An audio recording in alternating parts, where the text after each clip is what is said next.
शुभम करोति कल्याणम आरोग्यम सुख संपदाम शत्रुबुद्धि विनाशाय दीपम ज्योति नमोस्तुते।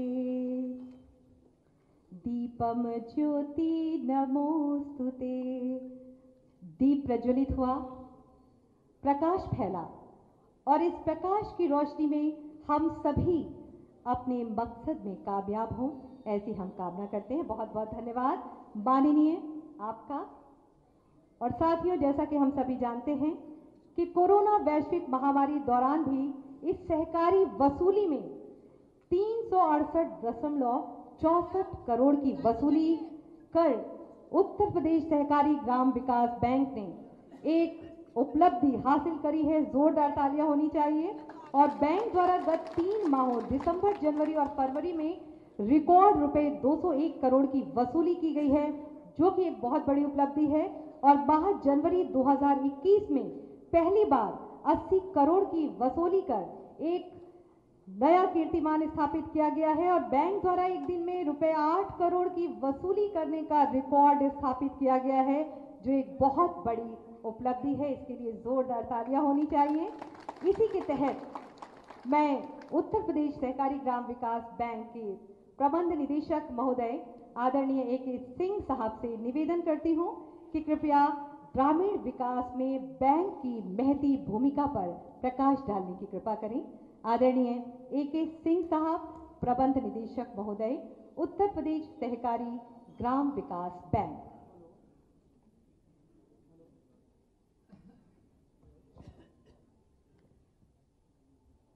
बैंक के इस 42वें सामान्य निकाय के जलसे में मुख्य अतिथि के रूप में विराजमान किसानों के मसीहा एवं हम सब के प्रेरणा स्रोत परम आदरणीय माननीय मुख्यमंत्री जी, मंच पर उपस्थित माननीय सहकारिता मंत्री जी, मंच पर आसीन अन्य अधिकारीगण, सभापति महोदय, यहाँ पर उपस्थित शाखाओं से आए हुए प्रतिनिधिगण, पत्रकार साथियों, सभी अतिथिगण, सर, प्रदेश के ग्रामीण विकास में उत्तर प्रदेश सहकारी ग्राम विकास बैंक का अत्यंत महत्वपूर्ण योगदान रहा है। प्रदेश के ग्रामीण विकास में समाज के आर्थिक व सामाजिक बदलाव में उत्तर प्रदेश सहकारी ग्राम विकास बैंक ने समय समय पर महत्वपूर्ण पहल की है। जब यह देश आजाद हुआ था, ये प्रदेश की अधिकांश जनता गरीबी और भुखमरी के कगार पे थी। सर, उन दिनों इस बैंक का गठन किया गया था। सर, ये किसानों का बैंक है। जो हमारे संविधान की मूल भावना थी, जो संविधान के जो हमारे निर्माता थे, जो उन्होंने उसमें एक कंसेप्ट दिया था, एक थीम दिया था कि this is of the people, for the people and by the people. ये उसी कंसेप्ट से सहकारिता और इस ग्राम विकास बैंक का गठन किया गया। This is of the farmer, for the farmer and by the farmer. ये प्रदेश का इकलौता ऐसा बैंक है, मैं प्रदेश नहीं देश का सर एक इकलौता ऐसा बैंक है जहां के किसान ही यहां ऋण लेते हैं, किसान ही नीति बनाते हैं, किसान ही ऋण स्वीकृत करते हैं। पिछले 50 सालों में अगर हम देखें, गठन के 50 सालों में हमारी इस क्षेत्र में मोनोपोली रही है सर। हम दीर्घकालीन ऋण बांटते रहे हैं। विगत वर्षों में कुछ प्रबंधकीय कमियां, कुछ अन्य कारणों से हम लोग अपने ट्रैक से भटक गए थे, जिसमें कुछ हमें आर्थिक संकट भी हुआ था।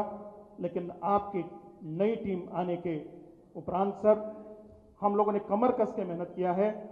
हम पुनः उठ खड़े हुए हैं। हम फिर से अपनी पुरानी जो हमारा इतिहास रहा है, जो गौरव रहा, उसको दोहराने की ओर हम लोग बढ़ रहे हैं सर। हम इकलौते ऐसे संगठन हैं, बैंक हैं, जो हमारी शाखाएं प्रदेश के कोने कोने में सर फैली हुई हैं। हमारी 323 शाखाएं हैं। उन 323 शाखाओं में वहां पर निर्वाचित हमारे शाखा अध्यक्ष होते हैं, जो आज आपके बीच में यहां पर सब उपस्थित हैं। ये सब लोग अपने अपने शाखाओं में वहाँ के जो क्षेत्रीय कृषक हैं उनसे निर्वाचित होकर सर ये हमारे बीच में आए हैं और उनके बाद डायरेक्टर और हमारे सभापति और उप सभापति महोदय हमारे बीच में हैं। मैं सर ये आपके सामने ये रखना चाहता हूँ कि वहाँ पर हर बैंकों में जो दीर्घकालीन ऋण है उनके स्वीकृति का अधिकार भी हमारे शाखा अध्यक्ष गण को ही है। ये इकलौता बैंक है सर। ये जरूर है क्योंकि हम किसानों का बैंक है, हमारी लॉयल्टी है, हमारी कमियां कई क्षेत्रों में हो सकती हैं सर, लेकिन किसानों का अपना बैंक है तो उत्तर प्रदेश राज्य सहकारी ग्राम विकास बैंक है सर। लोग भले ये कह रहे हो कि दीर्घकालीन ऋण में हमारी नेशनलाइज्ड बैंक सर बांट रही हैं, दूसरी बैंकें बांट रही हैं, लेकिन जिनको हम डील करते हैं सर उनके पास ना पैन है ना उनके पास सिविल स्कोर है, लेकिन हम केवल उत्तर प्रदेश सहकारी ग्राम विकास बैंक है जो हम इनके ज़रूरत के हिसाब से इनको हम सब ऋण दे रहे हैं सर। समय सर यहाँ पर बहुत कम है, फिर भी मैं आपके समक्ष ये निवेदन करना चाहता हूँ कि ये आपकी अगुवाई में, आपके निर्देशन में हम लोगों ने कमर कसा है सर। हम समय समय पर जो उत्तर प्रदेश सरकार की नीतियां रही हैं उसके अनुरूप हम लोग सर काम करते रहे हैं। अभी जब आपकी सरकार आई थी सर तो जो ऋण माफी की योजना आई थी उसमें हमारे जो दीर्घकालीन कृषक थे वो उससे आच्छादित नहीं हो पाए थे, लेकिन माननीय मंत्री जी की प्रेरणा और आपकी प्रेरणा से सर हम लोगों ने अपने किसानों को ब्याज में लगभग 536 करोड़ रुपए का लाभ भी उपलब्ध कराया है, इनको छूट प्रदान कराया है सर। ये सर केवल आपकी प्रेरणा का परिणाम था कि हम ये स्कीम लाकर इस बैंक को फिर से जिंदा करने में सर हम सफल रहे हैं। मैं इसी के साथ ये भी आपसे निवेदन करना चाहूँगा कि सर ये हम इस बैंक के द्वारा हम परिसंपत्तियां सृजित करके ग्रामीण क्षेत्रों में रोजगार का सृजन करते हैं, किसानों को उनकी आय को दोगुना करने में हम मदद करने की तरफ कदम बढ़ाते हैं। जो आपकी प्रदेश सरकार की और जो भारत सरकार की नीति है सर, हम उसकी नीतियों के अनुरूप हम खरा उतरने की कोशिश करेंगे सर, लेकिन हम समय समय पर सर हम आपके आशीर्वाद की अपेक्षा भी सर करते हैं, क्योंकि हम व्यवसाय नहीं करते हैं, हम सेवा भाव करते हैं सर। हम अपनी कास्ट पर किसानों की मदद करते हैं जिससे किसान हमारे परिवार के रूप में सर हमसे जुड़ा रह सके। हम इन्हीं बिंदुओं के साथ सर मैं अपनी बात समाप्त करता हूं और ये पूरे परिवार की तरफ से ये पुनः निवेदन करता हूं कि आपका आशीर्वाद मुझे भविष्य में भी यूं ही मिलता रहेगा सर। हम सब लोग बहुत आह्लादित हैं, बहुत गर्व का हम लोग अनुभव कर रहे हैं कि सारा आप हमारे बीच में हैं। पूरे परिवार की ओर से हम आपका हार्दिक अभिनंदन व स्वागत करते हैं। Thank you. जय हिंद, जय सहकारिता। बहुत बहुत धन्यवाद आदरणीय प्रबंध निदेशक महोदय। और अब मैं बड़े ही आदर के साथ सादर आमंत्रित कर रही हूं अपर मुख्य सचिव सहकारिता परम आदरणीय श्री MVS रामी रेड्डी साहब को कि बैंक के क्रियाकलापों से संबंधित PPT के प्रस्तुतिकरण के लिए हमारे बीच आए। जोरदार तालियों के साथ। नमस्कार सर।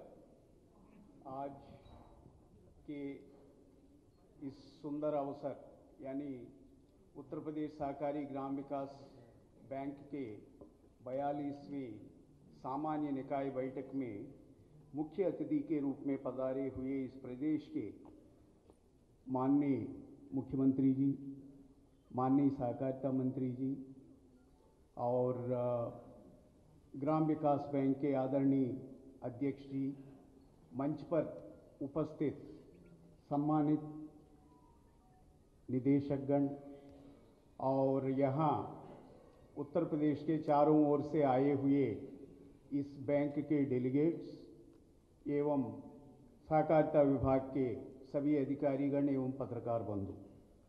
सर, मुझे आपको इस सुंदर अवसर पर यह सादर सूचित करते हुए प्रसन्नता हो रही है कि उत्तर प्रदेश सहकारी ग्राम विकास बैंक अपनी कठिनाइयों की चक्कर से ऊपर उभर कर अब लाभ की स्थिति में आ गई है सर। वो भी छोटी मोटी लाभ नहीं, बल्कि समुचित लाभ यानी वित्तीय वर्ष 19-20 में उत्तर प्रदेश सहकारी ग्राम विकास बैंक ने 97.7 करोड़ की लाभ अर्जित किया है सर। और आपको स्मरण होगा सर, 2 वर्ष पहले जब इसी बैंक को नाबार्ड की 6 माही किस्त के लिए पैसा अदा करने की संदर्भ उठा था, उस समय ये अदा करने की स्थिति में नहीं थी और आपने शासन के बजट से 254 करोड़ रुपए विशेष ऋण के रूप में देके इस बैंक की सहायता की है। और उस संदर्भ में जब आपने बैठक किया था, मैंने प्रस्तुतीकरण किया था और तत्समय के मुख्य सचिव महोदय ने ये सुझाव दिया था कि क्योंकि वसूली नहीं हो पा रही थी और ऋण बांट नहीं पा रहे थे, स्थिति अच्छी नहीं थी, नुकसान बहुत हो रहा है, तो अब इस कार्य के लिए अन्य जो व्यावसायिक बैंक मौजूद है, तो अब क्यों ना अब इस बैंक की जो है अब समाप्ति की ओर ले जाएं।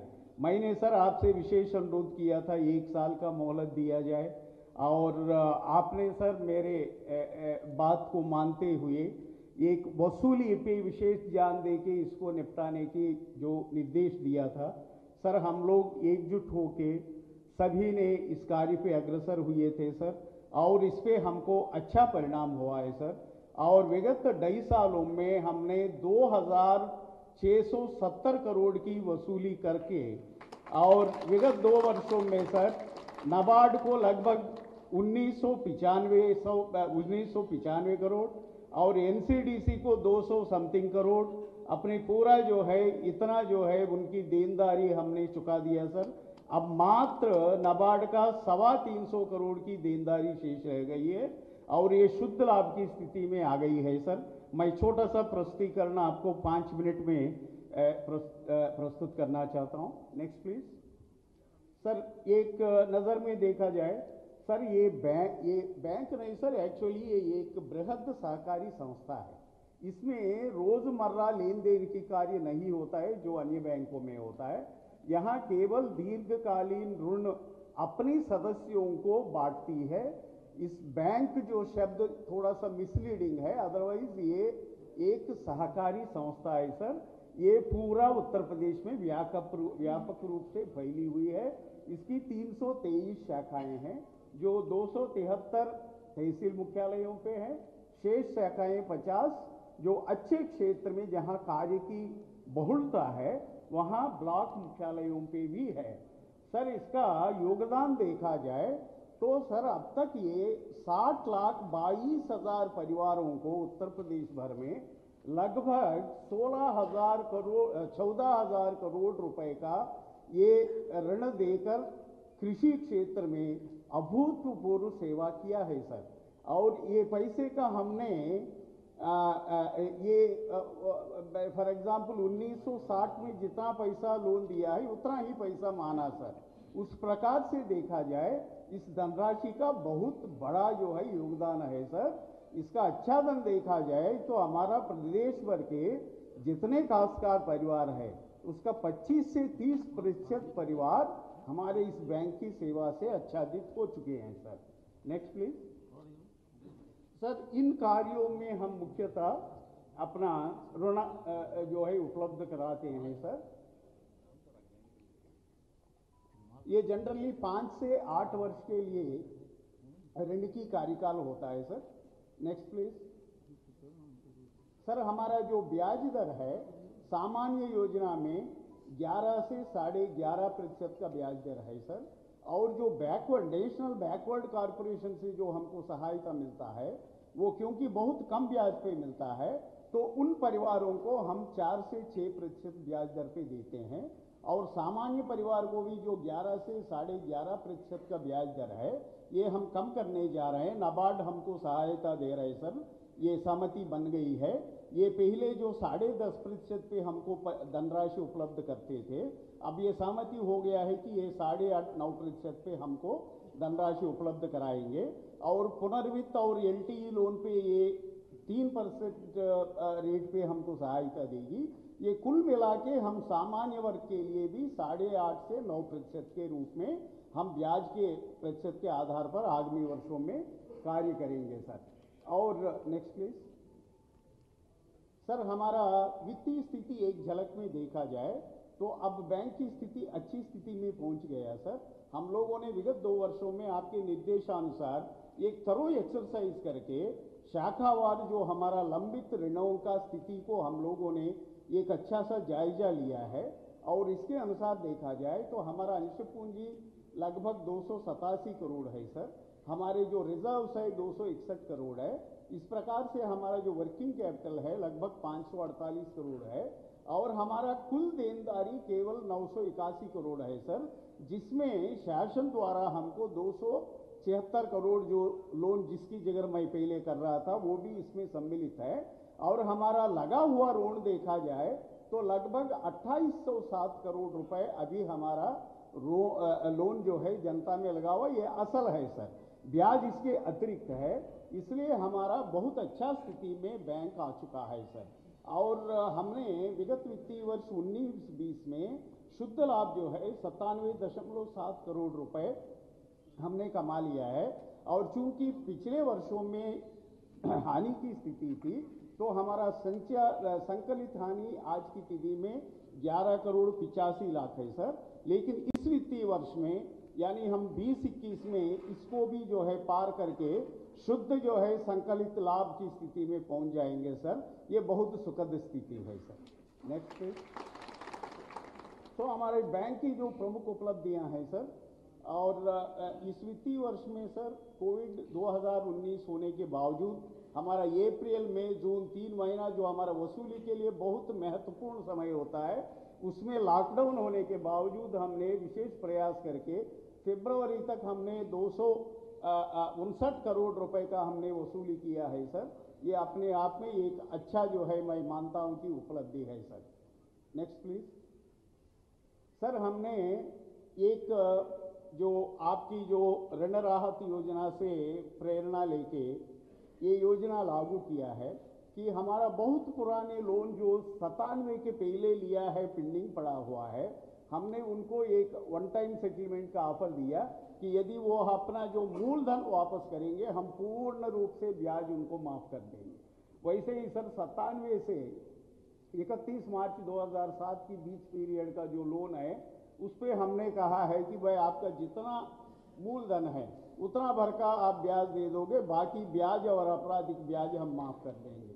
और तीसरा सर वो जो 2007 से 2012 के बीच के लोन्स है उस पर हमने उनकी जो जितना ब्याज बनता है उसका 35% हमने छूट दिया सर। ये योजना बहुत अच्छा सफल रहा सर। इससे 75,000 से अधिक कृषकों ने लाभ उठाया और इसमें बैंक को 573 करोड़ रुपए का छूट प्रदान करनी पड़ी, हमने छूट दे दिया सर। और इस प्रकार हमने गत 2.5 वर्षों में जो अभियान चलाया हमने OTS के साथ और प्रयास से सर लगभग 2,670 करोड़ अपनी वसूल करके देनदारियां चुका दी है सर। Next please sir. ये है सर जो मैंने अभी कह रहा था, नाबार्ड की जो देनदारी थी हमने लगभग 2,000 करोड़ इनको वापस कर चुके हैं सर। अब मात्र 325 करोड़ का हमारा देनदारी बचा हुआ है सर नाबार्ड को देने के लिए। और इसी के साथ साथ यहाँ लिखा नहीं है NCDC को लगभग 200 से अधिक करोड़ जो पड़ा हुआ है वो भी हमने चुका दिया। और फाइनेंस कॉर्पोरेशन जो नेशनल फाइनेंस कॉर्पोरेशन है उसकी 55 करोड़ में से लगभग जो है 29 करोड़ रुपए भी हमने चुका दिया है सर। इसलिए अब इसका जो है लगभग क्लीन स्लेट तैयार हो गया सर इस बैंक को। अब ये बैंक सर पूर्व में किसी समय में 10-15 साल पहले एक वर्ष में 1100 करोड़ रुपए का लोन देके लोगों की सेवा करती थी सर। और मैं आपको आश्वासन देता हूं सर, हम अगले वर्ष तक उस स्थिति को पार करेंगे, यानी 1100 करोड़ रुपए से अधिक हम जो है लोन के रूप में कृषि विकास के लिए बांटने की स्थिति में आ जाएंगे सर। कैसा है वो मैं आगे स्लाइड में आपको बताना चाहूंगा सर। और इस विगत वित्तीय वर्ष में 97 करोड़ का लाभ है सर। सर हमको पिछले साल में सर जो कठिनाइयों की वजह जो गुजर रही थे, हमारा ऑडिट का भी श्रेणी C श्रेणी हो गया था और नाबार्ड ने फिर हमारा पुनर्वित्त भी देने से मना कर दिया था सर।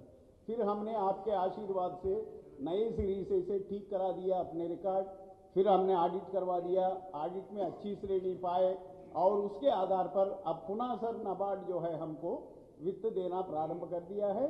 उसके साथ साथ इन्होंने हमको फिर से अपना कार्य, लोनिंग का कार्य सुचारू रूप से चलाने के लिए उसके साथ वर्किंग कैपिटल भी दिया है सर। इन्होंने प्रथम किस्त 50 करोड़ इस महीना दिया है, ये 5.5% इंटरेस्ट पे दिया है सर।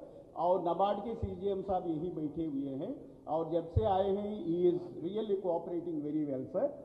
और एक महीने में इन्होंने 100 करोड़ और मुझे 2.5% पे देने के लिए इन्होंने वादा किया है सर। ये हमारा वर्किंग कैपिटल नाबार्ड की तरफ से 150 करोड़ का आ जाएगा सर अगले वित्तीय वर्ष के लिए। इसके साथ साथ सर मेरा नेशनल बीसी कॉरपोरेशन में और नेशनल एससी एसटी कॉरपोरेशन में बात हुआ है, वो लोग भी राज्य सरकार की गारंटी होते हैं तो 250 करोड़ तक हमको 2-3 साल में वर्किंग कैपिटल 3% ब्याज के आधार पर देने को तैयार है सर।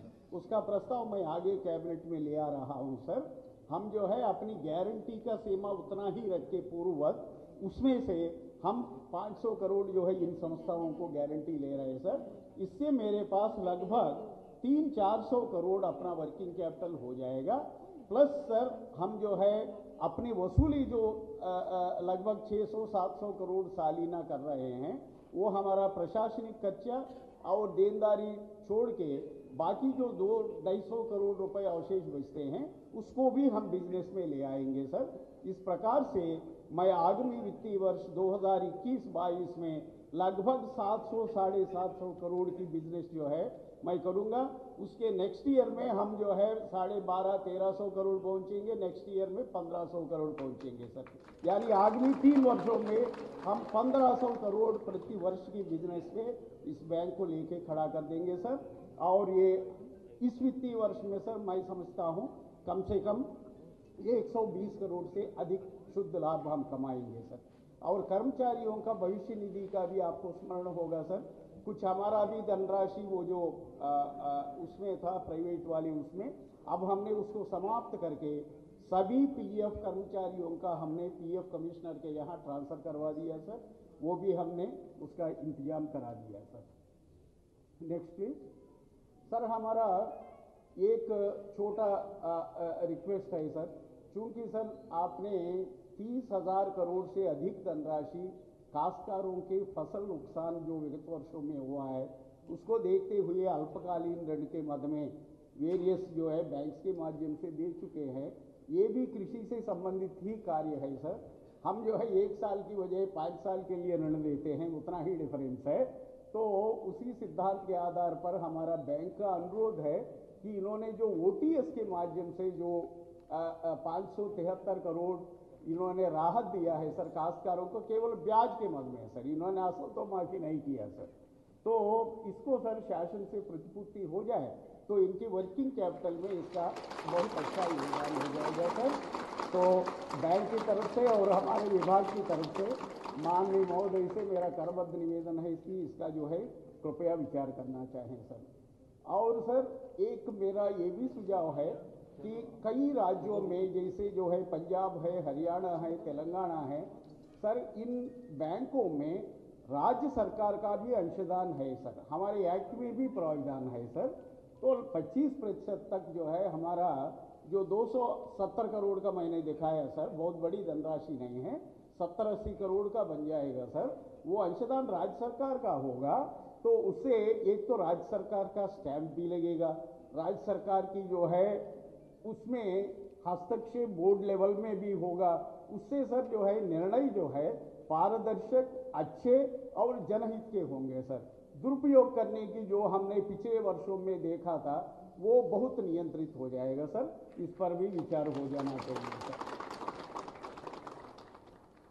और शासकीय गारंटी तो ये तो होता ही है सर। Next please sir. हमारा कंप्यूटराइजेशन बहुत जरूरी है सर। हमारी जो 323 शाखाओं में पड़ी हुई थी और पहले ये स्थिति थी सर कि जो है बैंक के मुख्यालय को पता नहीं है कि इन्होंने किस शाखा में कितने लोगों को कब ऋण दिया गया, कब आया, किस तिथि को आया। अब हम लोग एक कंप्यूटराइजेशन का जो है कार्यक्रम चलाने जा रहे हैं सर। जिससे मुख्यालय से सीधे इंटरनेट के माध्यम से जुड़कर जो है ट्रांसपेरेंसी आ जाएगी। अभी नाबार्ड से मेरा बात हुई है सर, ये भी पार्टली इसको फंड करेंगे और ये बहुत ज़्यादा खर्च नहीं सर, 7 करोड़ का है। इसमें कुछ अंशदान स्टेट गवर्नमेंट से मिल जाए, क्योंकि आपका पूरा अभियान चल रहा है सर प्रदेश में डिजिटाइजेशन का, और इस बैंक का भी लाभ मिल जाएगा सर। इसके साथ साथ हम FPO बनाने का भी काम में जो है योगदान करने के लिए एप्लीकेशन दिया है सर भारत सरकार को। उम्मीद करता हूँ कि इसमें भी हमको अवसर प्राप्त होगा सर। और आखिरी बिंदु है सर, सुझाव है कि साहब जैसे अल्पकालीन ऋण में आप 3% ब्याज में छूट देते हैं जो ससमय काश्तकार वापस करता है, तो इसमें भी क्योंकि कृषि से ही संबंधित कार्य है सर, इसमें भी विचार किया जा सकता है सर। Next please. धन्यवाद सर, आप इस अवसर पर हमारे बीच आके हमारा मनोबल बहुत बढ़ा है सर। आपका समर्थन आशीर्वाद हमेशा रहा। मैं विभाग की तरफ से, बैंक की तरफ से, अपनी तरफ से आपको धन्यवाद देता हूँ सर। Thank you.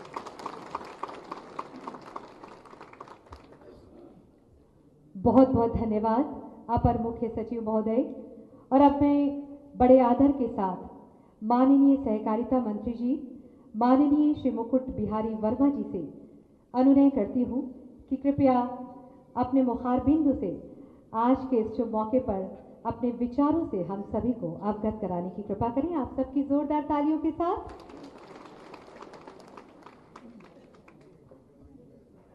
आज हमारा सहकारिता परिवार अपने को गौरवान्वित अनुभव कर रहा है। पूज्य योगी आदित्य महाराज जी, हमारे मुख्यमंत्री, और साथ ही साथ उनकी सोच और उनके सोच के क्रियान्वयन के कारण आज उत्तर प्रदेश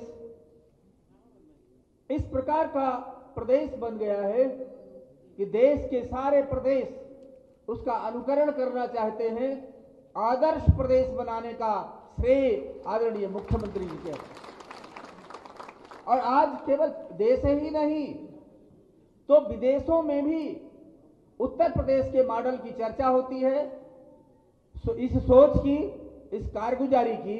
और आज उनका हमको मार्गदर्शन प्राप्त होगा, वह हमको मुख्य अतिथि के नाते मिले हैं। ये हम सब लोगों का सबसे बड़ा सौभाग्य है। मैं उनका स्वागत करता हूं, अभिनंदन करता हूं, और स्वागत करता हूं, अभिनंदन करता हूं अपने सभापति श्रीमान संतराज यादव जी का। मैं स्वागत करता हूं सारे निदेशक गणों का। मैं स्वागत करता हूं अपने नाबार्ड के CGM हमारे चौहान साहब। हम स्वागत करते हैं अपने अपर मुख्य सचिव सहकारिता विभाग के प्रमुख सचिव आदरणीय रामाराव रेड्डी जी का। हमारे सभी डेलीगेट बंधु, सभी पत्रकार बंधु, सभी अधिकारीगण, कर्मचारीगण, यह हमारा सौभाग्य है कि आज हम अपनी 42वीं सामान्य निकाय की बैठक जब कर रहे हैं, तो पहली बात तो हम ये बैठक कर रहे हैं, कारण इससे पहले ये AGM सामान्य निकाय की बैठक होती ही नहीं थी। आप सामान्य रूप से हमारे एक्ट में व्यवस्था है कि प्रत्येक नवंबर मास में प्रत्येक, चाहे छोटी सी इकाई हो चाहे बड़ी इकाई हो, सबको AGM करना है, सामान्य निकाय की बैठक करना है। लेकिन परिस्थितियां इस प्रकार की थी कि 30 वर्ष हो गए थे, सामान्य निकाय की बैठक नहीं हुई थी, AGM नहीं हुई थी। आपकी दृढ़ निश्चयता के कारण हम सबको प्रेरणा मिली, और जो एक्ट में लिखा था उसको ही आधार बनाकर हम लोगों ने तय किया, छोटी सी छोटी इकाई से लेकर प्रत्येक इकाई की AGM होगी। और ये बात कहते हुए मुझे प्रसन्नता हो रही है कि जब हम लोगों ने निर्णय लिया उस वर्ष में 92% इकाइयों ने अपनी सामान्य निकाय की बैठक किया। ये हमारी सबसे बड़ी उपलब्धि है, आपके कारण, आपके आशीर्वाद के कारण है। मैं ये भी बताना चाहता हूं कि हमारी सामान्य निकाय की बैठकों में हमको मार्गदर्शन प्राप्त हुआ आदरणीय केंद्रीय कृषि मंत्री नरेंद्र सिंह तोमर जी का,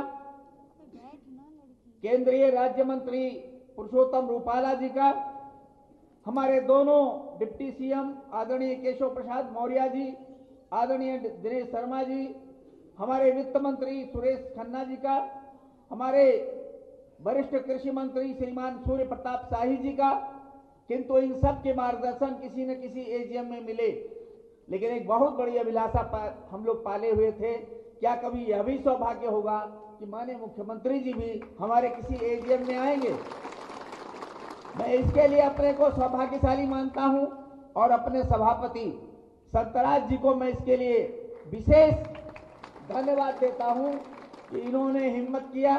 मैं तो हिम्मत भी नहीं कर रहा था कि इतने बड़े कार्यक्रम के लिए मैं कहूं, लेकिन मैं उनको धन्यवाद देता हूं और साथ ही साथ फिर से नमन करता हूं, प्रणाम करता हूं, वंदन करता हूं पूज्य योगी जी को कि उन्होंने कृपा किया और हमारे इस कार्यक्रम में आए। आपके संरक्षण में मैं ये बताना चाहता हूं कि जितनी भी समितियां हैं, जितनी हमारी कोऑपरेटिव की संस्थाएं हैं, आज एक भी संस्था घाटे में नहीं है। जब हम आए थे 3 संस्थाएं लाभ की चर्चा करती थी, यूपीसीबी और साथ ही साथ पैक्सफेड, भंडारण। 3 में तो लाभ की चर्चा होती थी, बाकी घाटे का ही सारा वर्णन होता था। लैगफेड की बात आती थी, लैगफेड बंद पड़ा था, आपकी कृपा से शुरू हो गया। उपभोक्ता चला गया था केंद्र में, आपकी कृपा से वापस आ गया। हम 2 संस्थाओं को कहते थे कि इनके घाटे से छुट्टी नहीं दिला पाएंगे और हमको बड़ी चिंता होती थी जब हम बैठकों में जाते थे। मुझे ध्यान है पूज्य योगी जी का एक कार्यक्रम था, हम लोग मंच पर थे, वहीं नाबार्ड के जो अधिकारी थे उन्होंने कागज दे दिया और कहा ये कर्ज है, देते नहीं है, मंच पर। और उसके बाद हमको लगा कि हम लोग क्या करें, बैठकों में होता था कि इसको कब मर्ज करोगे। वो सारा कष्ट दूर हो गया। सारे लोगों का श्रेय है पूरे टीम को, आपको, कि आपके मार्गदर्शन में, आपकी दृढ़ता के कारण हम लोग एक मुश्त समाधान योजना लागू कर पाए और एक दिन में 14 करोड़ की वसूली करके हम लोगों ने कर्ज पाट दिया। हम जब आए थे तो 2300 करोड़ रुपया नाबार्ड का बाकी था और आज केवल 324 करोड़ रुपया बाकी है, जो हमको 3233 तक अदा करना है। और इस प्रकार से हमारी सारी संस्थाएं अब लाभ की ओर हैं। हमारी, जिसको हम कहते हैं पीसीएफ, जिसके बारे में कहते हैं, लेकिन पीसीएफ का भी है, संकलित घाटा तो हमारा है, लेकिन इस वर्ष के उसमें हम लाभ की स्थिति में पहुंच गए हैं। यह भी आपकी कृपा, आपके संरक्षण के कारण है। मैं एक निवेदन करना चाहता हूं, आज जब सारी संस्थाएं लाभ की ओर हैं, सब किसान के साथ इस तरह व्यवहार करना चाहिए। हमारा सीधे किसान से जुड़ाव है। खाद के वितरण में जो लाइन और दुनिया भर की कहानी, नकली खाद की बात आती थी, वो सारी बात बंद हो गई आपकी कृपा के कारण, आपके संरक्षण के कारण। धान खरीद और गेहूं खरीद का भी एक ऐतिहासिक रिकॉर्ड है। हम 60% खरीद करते हैं और इन सब को देखते हुए हमें कह सकते हैं कि आज आपके संरक्षण में सहकारिता विभाग काफी कुछ आगे बढ़ रहा है। बाकी है, सहकारिता को लोग कहते हैं काजल की कोठरी। उस काजल की कोठरी को एकदम स्वच्छ तो नहीं बनाया जा सका, लेकिन बन जाएगा। आपकी दृढ़ निश्चयता, आपकी जो भ्रष्टाचार मुक्त करने की कल्पना है, योजना है, उसको साक्षात कर, उसको सफल बनाने के लिए हम लोग कृत संकल्प हैं। आज फिर से आपका स्वागत है, अभिनंदन है, वंदन है और आपका आशीर्वाद प्राप्त करने के लिए हम लोग आतुर हैं। धन्यवाद। बहुत बहुत धन्यवाद माननीय सहकारिता मंत्री महोदय। और साथियों, अब बारी है, कहते हैं कि बोले गए शब्द भले ही हमारे जहन में बहुत अरसे तक रहते हैं, लेकिन लिखे गए शब्दों की प्रामाणिकता होती है जो पीढ़ी दर पीढ़ी सभी को लाभ पहुंचाते हैं।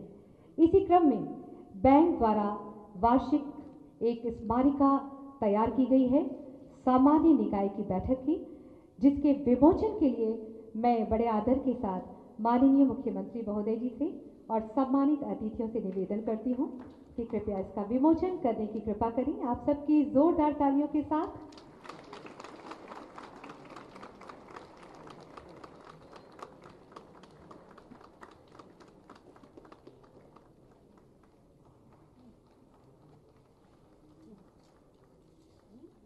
बहुत बहुत धन्यवाद।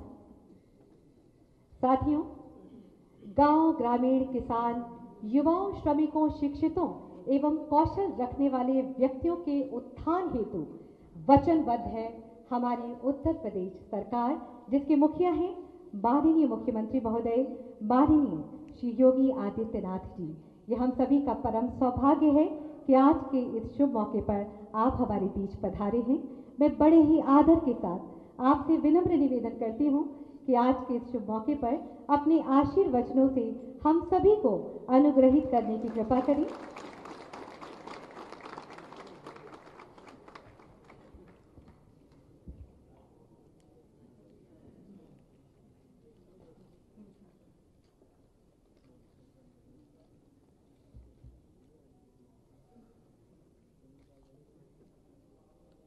उत्तर प्रदेश सहकारी ग्राम विकास बैंक की 42वीं सामान्य निकाय की बैठक में उपस्थित प्रदेश सरकार में मेरे सहयोगी मंत्री श्री मुकुट बिहारी वर्मा जी, बैंक के सभापति श्री संतराज यादव जी, उप सभापति श्री के पी मलिक जी, संचालक श्री बम्बालाल दिवाकर जी, अपर मुख्य सचिव सहकारिता श्री MBS रामी रेड्डी जी, मुख्य महाप्रबंधक नाबार्ड श्री DS चौहान जी, उत्तर प्रदेश सहकारी ग्राम विकास बैंक के प्रबंध निदेशक श्री AK सिंह जी, आज के इस 42वीं सामान्य निकाय की इस बैठक में उपस्थित उत्तर प्रदेश सहकारी विकास बैंक से जुड़े हुए सभी निदेशकगण, मैं सबसे पहले उत्तर प्रदेश के इस सहकारी ग्राम विकास बैंक की 42वीं सामान्य निकाय की इस बैठक में चुने गए सभी नवनिर्वाचित प्रबंध कमेटी से जुड़े हुए पदाधिकारी और उनके प्रतिनिधियों का हृदय से उन्हें बधाई देता हूं। बैंक ने जो एक नई यात्रा प्रारंभ की है, सहकारिता के क्षेत्र में एक सुखद अनुभूति कराता है, इसके लिए मैं आप सबके प्रति अपनी शुभकामनाएं भी व्यक्त करता हूं। आप में से बहुत सारे सदस्य ऐसे होंगे जो पहली बार बैंक के निदेशक के रूप में चयनित होकर के इस विकास यात्रा के साथ सहभागी बने होंगे।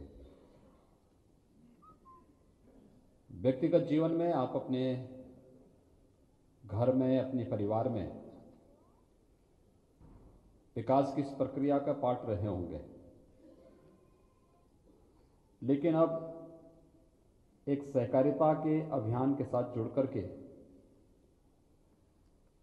समाज निर्माण और राष्ट्र निर्माण के इस प्रवर्तमान अभियान में इस सहकारी ग्राम विकास बैंक की प्रबंध कार्यकारिणी के साथ जुड़कर के आप उसका हिस्सा बन रहे हैं। आप सबके लिए एक सुखद अनुभूति वाला क्षण है। सहकारिता का आंदोलन विशुद्ध रूप से एक लोकतांत्रिक व्यवस्था पर जुड़ा हुआ अभियान है और इसीलिए हमारी सरकार ने ये निर्णय दिया कि जितनी भी सहकारी संस्थाएं हैं उनका आधार ही और उनकी मजबूती और उनका आधार ही उनकी लोकतांत्रिक प्रणाली है। उनकी नियमित कार्य पद्धति में भी यह व्यवस्था झलकनी चाहिए और आज मुझे प्रसन्नता है कि ये सहकारी संस्थाएं न केवल लोकतांत्रिक पद्धति से कार्य कर पा रही हैं बल्कि उतने ही स्वतंत्र और स्वायत्त होकर के अपनी जिम्मेदारियों का निर्वहन भी करने में लगी हुई हैं। मुझे याद है जब हमारी सरकार आई थी उस समय सहकारिता की स्थिति बहुत अच्छी नहीं थी और ये मैं देश के अंदर कुछ बहुत सारे राज्यों को देखता हूं जहां पर सहकारिता आंदोलन ने वहां के किसानों, वहां के सामान्य नागरिकों के जीवन में बहुत बड़ा परिवर्तन किया है। खासतौर पर ग्रामीण अर्थव्यवस्था को मजबूती प्रदान करने में या एमएसएमई सेक्टर में सहकारिता आंदोलन की एक बहुत बड़ी भूमिका है। यह न केवल उस तबके को मजबूती प्रदान कर सकता है बल्कि उसके माध्यम से रोजगार की सृजन और स्वावलंबन का एक नया मार्ग भी प्रशस्त कर सकता है। लेकिन जब हम उत्तर भारत में इस बात की ओर ध्यान रखते थे तो यहां पर सहकारिता आंदोलन ऐसे लगता था जैसे चंद मुट्ठी भर लोगों ने इसे अपनी गिरफ्त में लेकर के सहकारिता आंदोलन के साथ एक माफिया शब्द जुड़ गया था। आज वह उससे उभर करके विशुद्ध लोकतांत्रिक पद्धति के साथ जुड़ करके उसकी स्वतंत्र और स्वायत्त कार्य पद्धति को आगे बढ़ाने का जो एक प्रयास सहकारिता विभाग ने किया है, यह आज की आवश्यकता है और इसे निरंतरता प्रदान करने में तब मदद मिलेगी जब आप लोग अपनी कार्य पद्धति के माध्यम से इस बैंक की कार्य पद्धति में व्यापक परिवर्तन ला करके अपने आप को और अपने निर्वाचन को साबित करेंगे। यह एक चुनौती होगी आप सबके सामने, क्योंकि मैं अक्सर देखता हूं कि इस प्रकार की संस्थाओं में एक समय के बाद जब लोग अपना और पराये का भेदभाव करने लगते हैं, कार्य की निष्पक्षता जब प्रभावित होने लगती है, अनावश्यक हस्तक्षेप होने लगता है और इस प्रकार की संस्थाओं, सहकारी समिति हो या बैंक, जब हम क्षमता से ज्यादा लोगों की भर्ती अपने स्वयं के स्वार्थों के लिए करने लगते हैं और अपने स्वयं के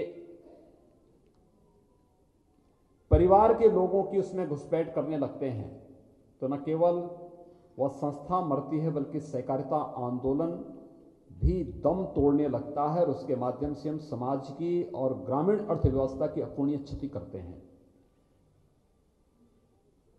इस सामान्य निकाय की जो ये बैठक है आपकी, यह बैठक इन सभी मुद्दों को लेकर के आगे बढ़ने का एक अवसर आपको प्रदान कर रहा है। हमारी ये जिम्मेदारी बनती है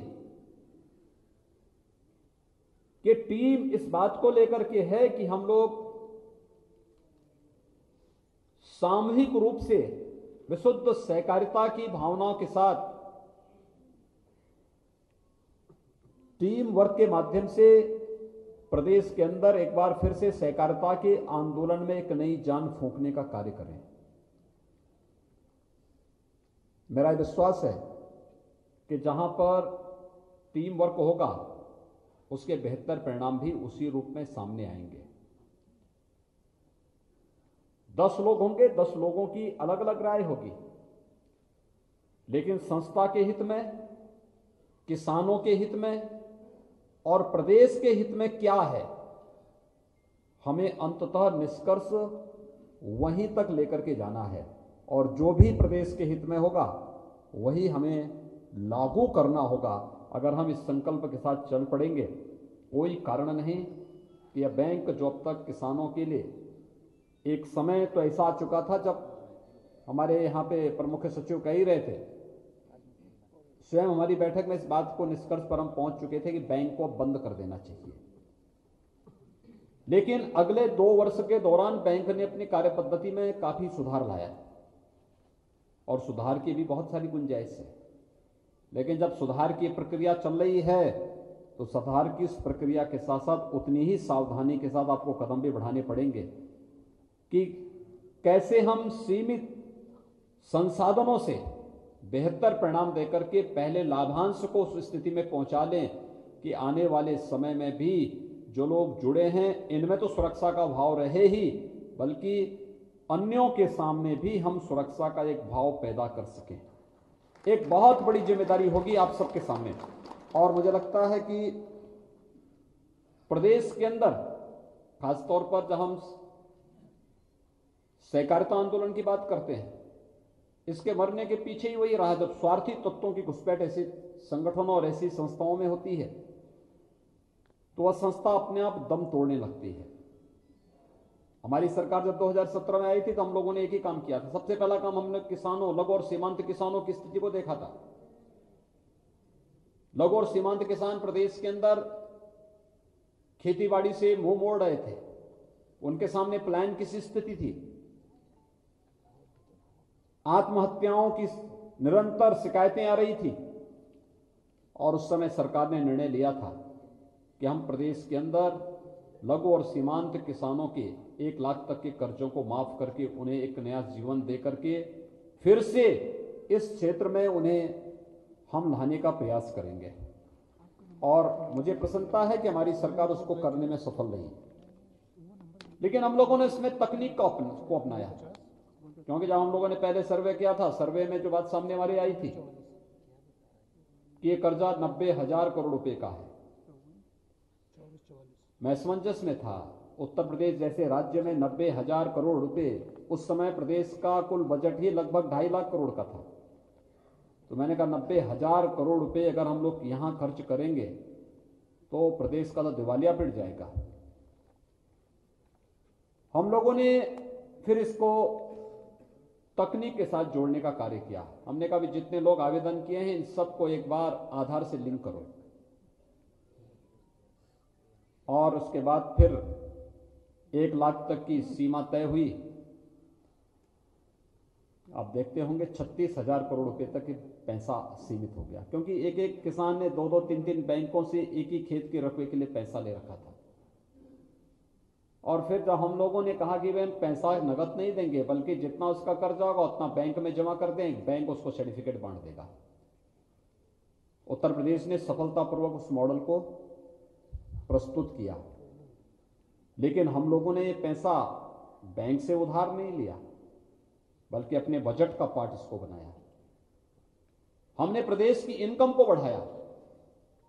आज उत्तर प्रदेश का बजट इस साल का आपने देखा होगा 5.5 लाख करोड़ रुपए का था।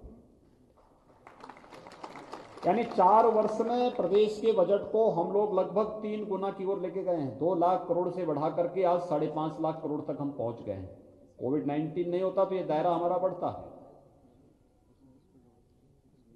लेकिन बजट केवल बढ़ा देने से नहीं काम चलेगा, उसके लिए हमें प्रदेश की आय को भी बढ़ाना पड़ा। हर एक फील्ड में प्रदेश में राजस्व वसूली के भी लक्ष्य न केवल हर वर्ष बढ़ते गए, बल्कि उसको प्राप्त करने की दिशा में भी उसी प्रकार के प्रयास हुए। प्रदेश में पहले वर्ष हम लोग आए थे, वैट था, जीएसटी उसी वर्ष लागू हुआ था, कुल 49,000 करोड़ रुपए आता था। आज हम उसे 1 लाख करोड़ तक पहुंचा रहे हैं। अनुमान करिए आखिर ये जो 50,000 करोड़ का गैप है कहां जाता था? चोरी होता था। एक्साइज में प्रदेश को कुल 12,000 करोड़ मिलता था, आज हम 36,000 करोड़ रुपए ले रहे हैं।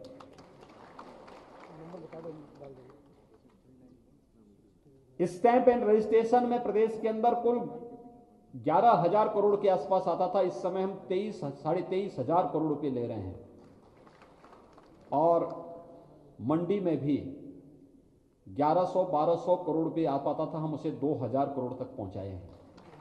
हर एक फील्ड में इनकम को बढ़ाया गया। जो पैसा इधर उधर जाता था, उस पैसे को हम लोगों ने राजस्व में, प्रदेश के राजकोष में जमा करवाना प्रारंभ किया। उसका परिणाम था कि प्रदेश सरकार के पास पैसा है, तो प्रदेश सरकार लोक कल्याण का कार्य भी कर रही है। प्रदेश सरकार अपने इंफ्रास्ट्रक्चर डेवलपमेंट के कार्यक्रमों को भी तेजी के साथ आगे बढ़ा रही है। प्रदेश सरकार बुनियादी सुविधाओं के लिए भी तेजी के साथ कार्यक्रमों को आगे बढ़ा रही है, और कोई फील्ड ऐसा नहीं है जिसमें हम लोगों ने पिछले 4 वर्ष के दौरान देश के अंदर अच्छे उदाहरण प्रस्तुत न किए हैं। उत्तर प्रदेश, मैं पहले दिन से कहता हूं कि यह व्यापक संभावनाओं वाला प्रदेश है। मैं पहले दिन से इस बात पर जोर देता रहा हूं। लोग कहते थे कि उत्तर प्रदेश देश का सबसे बड़ा राज्य है, कैसे चला पाएंगे। मैंने कहा नियत साफ होनी चाहिए और दृढ़ इच्छा शक्ति होनी चाहिए, प्रदेश चलेगा। और मैंने कहा चलेगा ही नहीं, दौड़ेगा भी।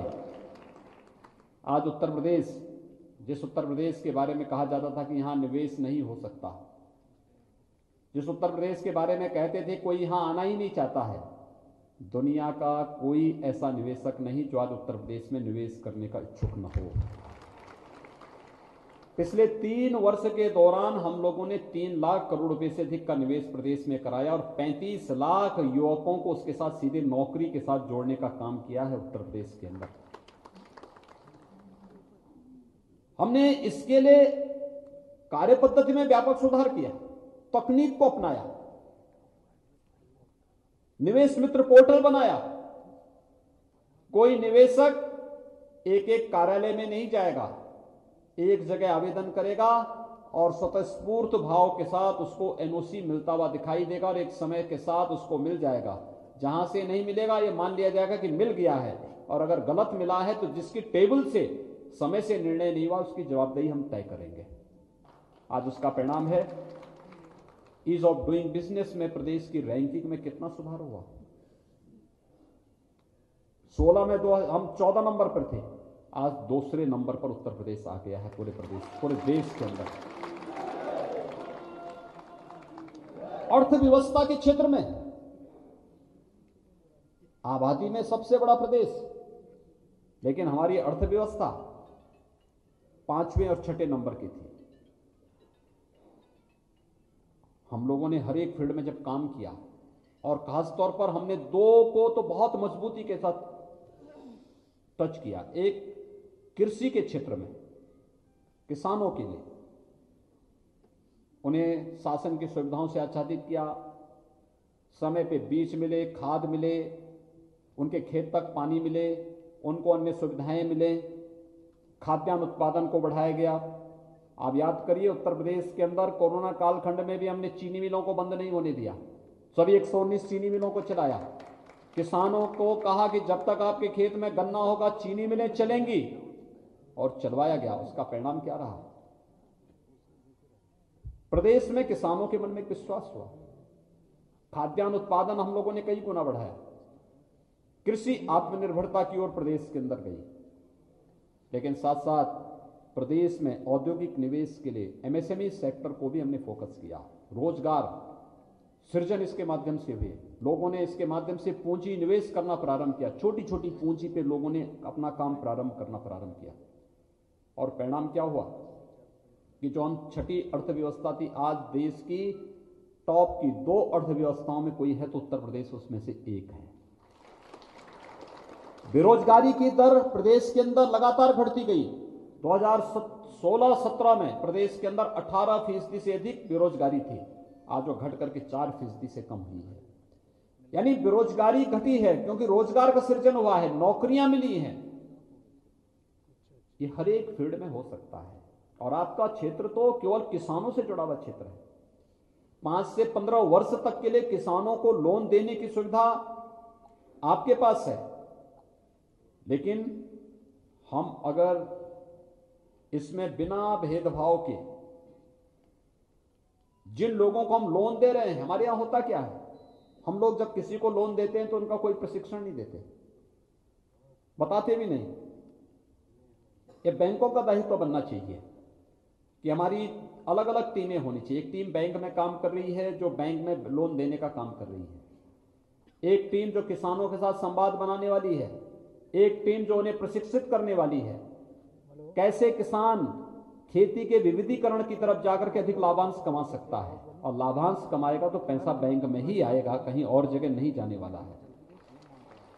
आप याद करिए, कोई किसान केवल धान और गेहूं की खेती कर रहा है, क्या वो लाभकारी बहुत पैसा कमा लेगा? क्या नहीं, अपने स्वयं की पेट भरने लायक उत्पादन तो कर सकता है, अपने परिवार की देखभाल करने के लिए उतना पैसा कमा सकता है, लेकिन उसके जीवन में व्यापक परिवर्तन हो ये नहीं होता, लेकिन ये हो सकता है। खेती के विविधीकरण की तरफ जाकर के, ड्रिप इरिगेशन की तरफ जाकर के, खेती की आज कई नए मॉडल आए हैं। अगर बैंक इस व्यवस्था के साथ जुड़ता है, लोगों के मन में एक व्यवस्था, एक विश्वास होता है। अभी हाल ही में झांसी के अंदर एक घटना हुई, वहां बल्कि 2 मॉडल खड़े हैं। एक बलेनी मिल्क प्रोड्यूसर का 2019 में भारत सरकार के सहयोग से हम लोगों ने वहां पर महिला स्वयंसेवी समूह को दुग्ध उत्पादन के क्षेत्र में वहां पर एक समूह गठित करवाया। मैं स्वयं उसके उद्घाटन के लिए वहां गया था। आप अनुमान करिए, 1 वर्ष में इस समूह ने 46 करोड़ का टर्नओवर किया और 2 करोड़ रुपए का नेट प्रॉफिट कमाया है। दूसरा, वहां पर एक परिवार ने घर की छत पे स्ट्रॉबेरी का उत्पादन किया और बाद में अपने 1.5 एकड़ खेती में स्ट्रॉबेरी उगाना प्रारंभ किया। 1.5 एकड़ खेती में एक किसान अगर धान और गेहूं उगाएगा तो साल भर में उसको मुश्किल से बहुत मेहनत करेगा तो 50,000 का भी प्रॉफिट नहीं हो पाएगा। लेकिन उस परिवार ने 1.5 एकड़ खेती में एक सीजन में 42 लाख का स्ट्रॉबेरी का वहां से उत्पादन करके उसको मार्केट में सप्लाई किया और उसमें 36 लाख का नेट प्रॉफिट कमाया। अगर एक किसान प्रॉफिट कमाएगा, या किसान ऐसे लाभकारी स्थिति में रहेगा, तो इसका लाभ बैंकों को भी होगा। प्रशिक्षण इसके साथ जोड़ना पड़ेगा। दूसरा, तकनीक के साथ जोड़ना पड़ेगा। तकनीक को अपनाइए। ये भ्रष्टाचार पर प्रहार का सबसे सशक्त माध्यम बन सकता है। अगर हम भ्रष्टाचार मुक्त व्यवस्था चाहते हैं तो तकनीक उसका एक बेहतरीन माध्यम बन सकता है, और मुझे लगता है कि इस दिशा में और भी अच्छे प्रयास हो सकते हैं। बहुत सारे किसानों ने इस मामले में काम किया है। खेती के आधुनिक तौर तरीके, ड्रिप इरिगेशन में हम किसानों को प्रशिक्षित कर सकते हैं, शासन की योजनाओं के साथ उन्हें जोड़ सकते हैं। हम किसानों को और भी तरीके से बुंदेलखंड क्षेत्र को ही, जैसे हम लोगों ने कहा कि पूरे बुंदेलखंड को क्या हम प्राकृतिक खेती की तरफ ले जा सकते हैं। गौ आधारित खेती, जिसे आप जीरो बजट की खेती कहते हैं, ये गौ आधारित खेती किसान के जीवन में व्यापक परिवर्तन ला सकता है और गोवंश के संरक्षण में भी किसान को आगे बढ़ा सकता है। आस्था का भी सम्मान होगा, लेकिन साथ साथ किसान आत्मनिर्भरता के लक्ष्य को भी प्राप्त करेगा। खेती का किसान, खेत, हमारे यहां किसान का मतलब केवल खेत नहीं होता था। खेती और बाड़ी दोनों एक साथ जोड़ करके हमने देखा है, यानी खेती किसानी दोनों एक साथ होगी, जिसमें पशुपालन भी इसके साथ जुड़ता है। जब एक साथ कृषि का भी काम करेगा किसान पशुपालन का भी कार्य एक साथ करेगा, तो वह एक समग्रता के साथ जुड़ता है, क्योंकि वह एक चेन होता है, एक चक्र होता है, और वह चक्र इस रूप में घूमता है। खेत से जितना वेस्ट आएगा वह पशुओं का चारे के रूप में उपयोग होगा। पशुओं का जो वेस्ट होगा वो खेती में खाद का काम करेगा। एक चक्र है, एक दूसरे से घुमा हुआ है, जुड़ा हुआ है, लेकिन हमने दोनों को अलग अलग कर दिया है, और उसका खामियाजा अंततः किसको भुगतना पड़ रहा है? किसान को भुगतना पड़ रहा है। वो कर्जदार होता जा रहा है, पलायन कर रहा है। उसको आधुनिक तकनीक और आधुनिक बीज हमने देने का प्रयास किया ही नहीं। ये जो स्थितियां हैं, इन स्थितियों के बारे में भी हमें विचार करना होगा और मुझे विश्वास है कि बैंक ने पिछले दिनों जो कार्य प्रारंभ किए हैं इसके बेहतर परिणाम सामने आएंगे और आने वाले समय में यह ग्रामीण अर्थव्यवस्था को एक नई ऊंचाइयां प्रदान करने में इसकी बहुत बड़ी भूमिका हो सकती है। मैं एक बार फिर से जो नवनिर्वाचित प्रतिनिधि हैं उत्तर प्रदेश सहकारी ग्राम्य विकास बैंक के, वे आज अपनी यहाँ पे सामान्य यानी जनरल बॉडी की इस बैठक में यहाँ पर उपस्थित हुए हैं। मैं उन सबको हृदय से चुने जाने के लिए बधाई देता हूँ, अपनी शुभकामनाएं देता हूँ और विश्वास व्यक्त करता हूँ कि शासन की मंशा के अनुरूप आप बेहतरीन प्रयास अपने स्तर पर करके अपने आप को और अपने चयन को यहाँ पर साबित करने का प्रयास करेंगे तो सरकार को भी प्रसन्नता होगी और सरकार भी बैंक के साथ जुड़ करके, सहकारी समितियों के साथ जुड़ करके ग्रामीण अर्थव्यवस्था को एक बार फिर से नई ऊंचाइयों तक पहुंचाने का कार्य करेगी।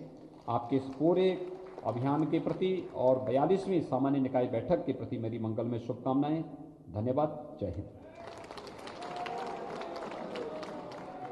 बहुत बहुत धन्यवाद माननीय आपके बहुमूल्य सुझावों और प्रेरणादायी उद्बोधन के लिए।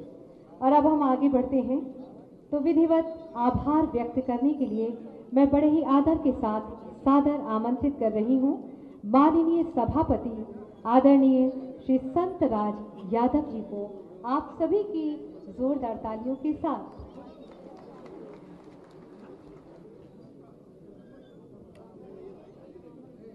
आज के इस कार्यक्रम के मुख्य अतिथि उत्तर प्रदेश सरकार के मुख्यमंत्री पूज्य महाराज जी, सहकारिता मंत्री आदरणीय श्री मुकुट बिहारी वर्मा जी, मंच पर उपस्थित हमारे सभापति के पी मलिक जी, अम्बालाल दिवाकर जी, अपर मुख्य सचिव राव साहब, हमारे सभी अधिकारीगण, हमारे सभी संचालक मंडल के सदस्यगण, निदेशक मंडल के सदस्यगण, सभी हमारे सम्मानित शाखा प्रतिनिधि अध्यक्ष,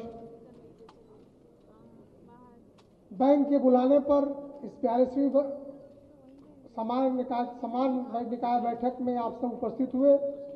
मैं अपनी तरफ से, बैंक की तरफ से आप सभी के ऊपर बहुत बहुत बधाई देता हूं, बहुत बहुत शुभकामना व्यक्त करता हूं, आपको बहुत बहुत धन्यवाद देता हूं। मित्रों, पूज्य महाराज जी को जब मैं निमंत्रित करने गया था,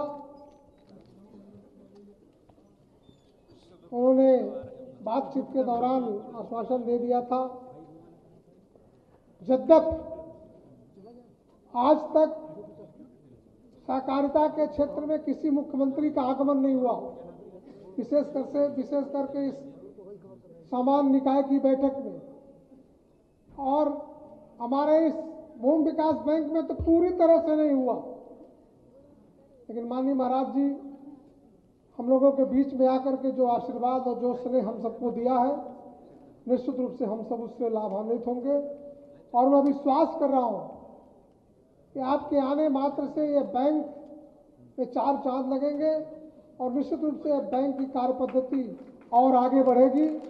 आपका उद्बोधन, आपका निर्देशन, आपका मार्गदर्शन हम लोगों के लिए प्रेरणा बनेगा।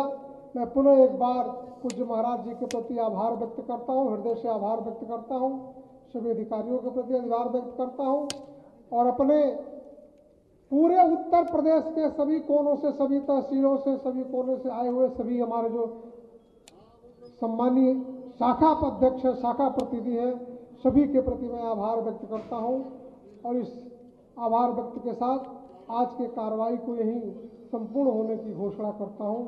आप सबको बहुत बहुत धन्यवाद।